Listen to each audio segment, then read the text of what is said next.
Hello मित्रांनो, माझं नाव आहे आशिष आणि हे आहे आपली तिसरी क्लास. टॉपिकचं नाव आहे नेटवर्क थेरी DC विजेची ओळख. मित्रांनो, सेकंड क्लासमध्ये आपण ह्या टॉपिकवर टॉप 15 क्वेश्चन बघलो होतो आणि ह्या तिसऱ्या क्लासमध्ये पण आपण टॉप 15 क्वेश्चन बघणार आहोत. तर चला मित्रांनो, आता आपण सुरू करूया. तोपर्यंत व्हिडिओला लाईक आणि चॅनलला सबस्क्राईब नक्कीच करा. तर मित्रांनो, ह्या तिसऱ्या क्लासचा पहिला क्वेश्चन आहे, ज्यावेळी मंडळातील भिन्न पोलॅरिटीज रेजिस्टन्स शिवाय एकत्र येतात त्यावेळी काय म्हणतात?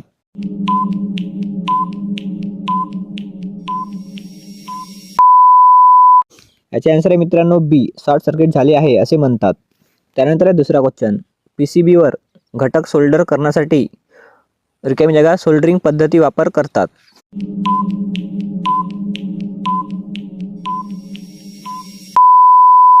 याचे आन्सर आहे मित्रांनो ए, डोप.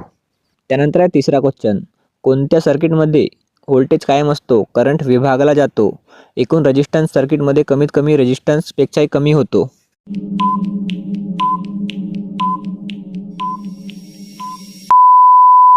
याचे आन्सर आहे मित्रांनो बी, पॅरलल.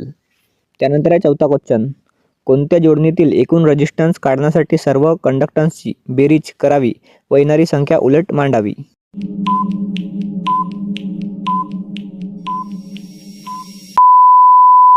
याचे आन्सर आहे मित्रांनो बी, पॅरलल. त्यानंतर आहे पाचवा क्वेश्चन, रिकामी जागा म्हणजे कोणत्याही पदार्थाच्या त्याच्यातून विजेचा करंट वाहण्यासाठी मदत करण्याचा गुणधर्म होय?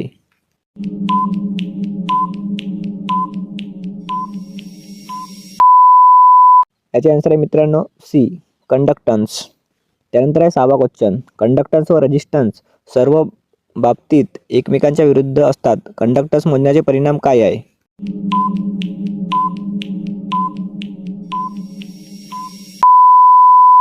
याचे आन्सर आहे मित्रांनो ए, मोह आहे. त्यानंतर आहे सातवा क्वेश्चन, पॉवर मोजण्याचे परिणाम वॅट आहे. 1 व्होल्ट प्रेशरने 1 एम्पियर करंट वाहिले असतात तर किती वीज खर्च होतो?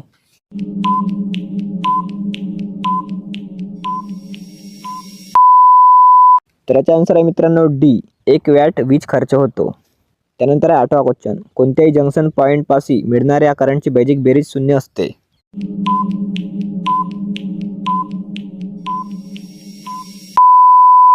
याचे आन्सर आहे मित्रांनो सी, किर्चॉफचा पहिला नियम. त्यानंतर आहे नववा क्वेश्चन, कोणत्याही चालू विद्युत मंडळात प्रत्येक विरोधाचे भोवती मिळणाऱ्या व्होल्टेज ड्रॉपची बेजिक बेरीज व त्या सर्किटमध्ये असलेल्या इत्यादी EMFची बेजिक बेरीज ह्या दोघांच्या बेजिक बेरीज शून्य असते?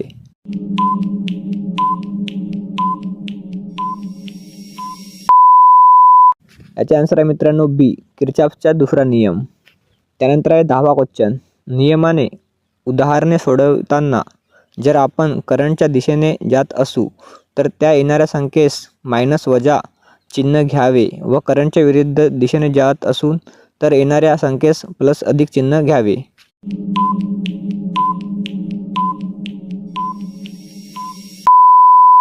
याचे आन्सर आहे मित्रांनो डी, किर्चॉफच्या. त्यानंतर आहे 11वा क्वेश्चन, बॅटरीच्या निगेटिव्ह टोकाकडून पॉझिटिव्ह टोकाकडे जाताना येणाऱ्या संख्येस?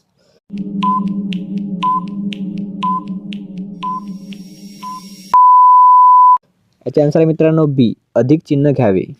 त्यानंतर आहे 12वा क्वेश्चन, अणूचा व्यास साधारणपणे किती असतो?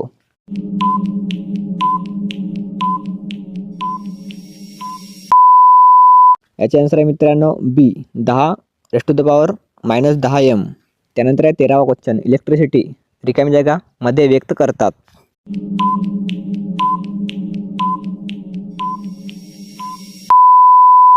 याचे आन्सर आहे मित्रांनो ए, कुलंब.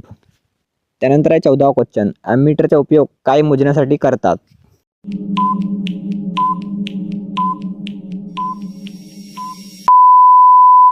तर याचे आन्सर आहे मित्रांनो बी, करंट मोजण्यासाठी ॲमीटरचा उपयोग करतात. त्यानंतर आहे 15वा क्वेश्चन आणि ह्या क्लासचा लास्ट क्वेश्चन आहे, मेन्सवर लोड जोडलेला असताना मेन्सवर मिळणाऱ्या व्होल्टेजला काय म्हणतात?